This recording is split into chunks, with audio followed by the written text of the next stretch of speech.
हाँ बच्चों, ये सेमीकंडक्टर का लेक्चर नंबर 10 है। इसके पहले हम पढ़े थे electron concentration in conduction band of intrinsic semiconductor and hole concentration in valence band in intrinsic semiconductor. हम निकाले थे इलेक्ट्रॉन कॉन्सेंट्रेशन, होल कॉन्सेंट्रेशन मतलब number of electrons per unit volume, number of holes per unit volume. बच्चों एक topic और है जिस topic का नाम है charge carrier concentration in intrinsic semiconductor. बच्चों वहाँ पे हम इलेक्ट्रॉन की बात कर रहे थे, होल की बात कर रहे थे, यहाँ पे हम चार्ज की बात करेंगे। इलेक्ट्रॉन भी चार्ज है, चार्ज पार्टिकल है, होल भी चार्ज पार्टिकल है। तो यहाँ पे इलेक्ट्रॉन और होल दोनों की बात होगी यहाँ पे। तो बच्चों ध्यान रखना, क्वेश्चन क्या पूछ रहा है उसको देखना। अगर कहीं पे लिखा रहा है कैरियर कंसंट्रेशन तो समझ आना चार्ज के बारे में पूछ रहा है। कहीं पे इलेक्ट्रॉन कंसंट्रेशन लिखा है समझना इलेक्ट्रॉन के बारे में पूछ रहा है। कहीं पे अगर होल के बारे में होल कंसंट्रेशन लिखा है तो समझना होल के बारे में पूछ रहा है। तो यहाँ आप निकालेंगे charge carrier concentration in intrinsic semiconductor, और यहाँ पे चार्ज कैरियर कंसंट्रेशन में होल का भी चार्ज आ जाएगा और इलेक्ट्रॉन का भी आ जाएगा। ठीक है बच्चों। हाँ देखो बच्चों, पिछली क्लास में वी नो इलेक्ट्रॉन कंसंट्रेशन, पिछली क्लास में हम निकाले थे इलेक्ट्रॉन कंसंट्रेशन पर ये एन ई बराबर N C exponential minus E C minus E F by K T, और होल कंसंट्रेशन में निकाले थे एन एच बराबर N V exponential minus E F minus E B by K T. Where N C को क्या बोलते थे हम, effective density of states for conduction band. इसका वैल्यू था मेरा 2 ब्रैकेट में 2 pi M E effective K T by H square 3/2, और एन भी क्या था मेरा, ये था 2 pi M H effective K T by H square 3/2। ये था ना बच्चों, ये हम निकाल चुके थे।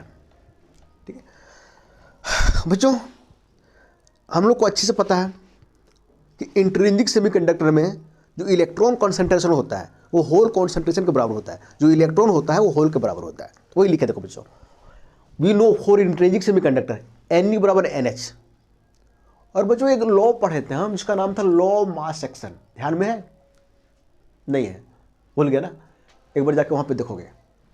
According to law of mass action जो होता है वो एन आई स्क्वायर बराबर एन ई एन एच के बराबर होता है। यहाँ पे एन आई हो गया इंट्रिंसिक चार्ज कैरियर कंसंट्रेशन, यहाँ पे हो गया N E electron concentration, N H हो गया होल कंसंट्रेशन। ठीक है, पूरा वीडियो मेरा देखोगे तो कहीं भी कंफ्यूजन नहीं रहेगा। हर जगह पीछे लेके चलना मुश्किल वाला काम है ना। तो लॉज ऑफ मास एक्शन क्या है एक बार जाके पीछे देख लोगे, और उसका फॉर्मूला जो आया था एन आई स्क्वायर बराबर N E N H product में, है ना? हमको एन आई निकालना है। अब देखो बच्चों, एन ई जो हम निकाल चुके हैं, एन एच भी निकाल चुके हैं 1 2। एक काम करेंगे हम यहाँ से फ्रॉम 1 2 से, यहाँ से एन आई इसको रहने दो, यहाँ से ये दोनों एन ई की जगह ये पुट कर दो, एन सी की जगह ये पुट कर दो, एन एच की जगह पुट कर दो। एन ई की जगह पुट करोगे ये, तो यहाँ पे पूरे इसको पुट करो, इसको पुट करो, प्रोडक्ट में आ जाएगा ना। तो एन सी एन भी, एन सी एन भी। और देखो बच्चों प्रोडक्ट में एक्सपोनेंशियल, जो एक्सपोनेंशियल ये अब देखो तो ये दोनों जुड़ जाएगा।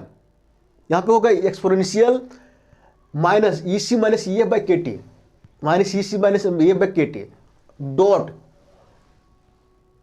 Exponential minus E F minus E by K T.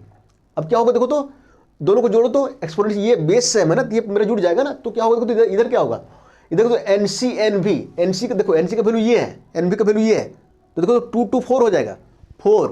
देखो 2 pi K T, 2 pi K T यहाँ पे कॉमन है, यहाँ पे भी कॉमन है, और एच स्क्वायर यहाँ पे भी कॉमन है, यहाँ पे तो 2 पाई देखो तो अभी तो 2 pi K T H square M E effective 3/2, 2 pi M H effective K T H square 3/2। अभी ऐसे पूरा डायरेक्ट ऐसे लिख दिए।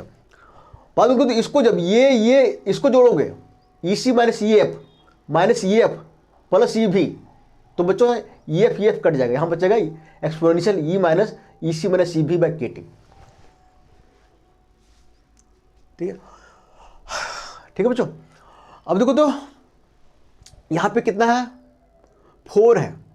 ठीक है, अगर इसका अगर स्क्वायर हटाओगे तो इधर रूट में आएगा तो 4 का 2 हो जाएगा। हम क्या किए हैं, 2 पाई यहाँ पे भी, यहाँ पे भी, यहाँ पे KT, यहाँ पे भी KT, यहाँ एच स्क्वायर है, तो 3/2 जो है और 3/2, अगर इसको इधर ले जाएंगे तो ये 3/2 3/2 हो गया, तो एक बार हो जाएगा, तो यहाँ बचेगा 2π/KT H square 3/2, ME effective 3/2, अरे MH इफेक्टिव 3/2 है ना, और इधर से 1/2 इधर आ जाएगा, तो क्या हो जाएगा 3/4, तो इसको अलग से लिखे हैं ME इफेक्टिव MH इफेक्टिव 3/4, और फिर exponential minus EC minus EV/KT, ये आ गया फाइनल। ये हो गया मेरा charge carrier concentration in intrinsic semiconductor. Ni बराबर 2 का मतलब यहाँ पे है कि 2 चार्ज यहाँ पे रहेंगे, इलेक्ट्रॉन का चार्ज, होल का charge, 2π/KT H square 3/2, effective mass of electron, effective mass of hole का प्रोडक्ट 3/4 पावर में, और ये मेरा exponential minus EC minus EV/KT। बच्चों देख रहे हो, इलेक्ट्रॉन कंसंट्रेशन जब निकाल रहे थे तो वहाँ फर्मी लेवल था, EF था, होल कंसंट्रेशन में फर्मी लेवल था, लेकिन यहाँ पे फर्मी लेवल गायब है, क्योंकि यहाँ पे जो है जोड़ते समय जो है वो कट गया, है ना। तो अगर क्वेश्चन आ गया कि इक्विवेलेंट चार्ज कैरियर कंसंट्रेशन, तो यहाँ से लेके यहाँ तक लिख दोगे, 4 नंबर का रहेगा, है ना। और यहाँ पे देखो, यहाँ से कंक्लूजन क्या निकलता है, देखो चार्ज कैरियर जो है डिपेंड करता है T पे, टेम्परेचर पे, जिसका मतलब क्या है, टेम्परेचर हम बढ़ाएंगे तो मेरा कंडक्टिविटी बहुत तेजी से बढ़ेगा। It strongly depends on temperature, temperature बढ़ेगा, चार्ज कैरियर बढ़ेगा तो मेरा कंडक्टिविटी बढ़ेगा। दूसरी चीज, जो इलेक्ट्रॉन कंसंट्रेशन था, होल कंसंट्रेशन था, देखो ये फर्मी लेवल पर डिपेंड कर रहा था, लेकिन यहाँ पे देखो तो चार्ज कैरियर कंसंट्रेशन जो है वो फर्मी लेवल पे डिपेंड नहीं करता। फर्मी लेवल है क्या, डिपेंड नहीं करता, तो वही लिखे हैं इंट्रिंसिक कैरियर कंसंट्रेशन जो है वो does not depend upon Fermi level. Intrinsic carrier concentration बोले तो फिर चार्ज कैरियर कंसंट्रेशन बोले in semiconductor, in intrinsic semiconductor, है ना, कंफ्यूज नहीं होना है, ठीक है। तो यहाँ तक लिख दोगे, है ना, नंबर मिलेगा, ठीक है।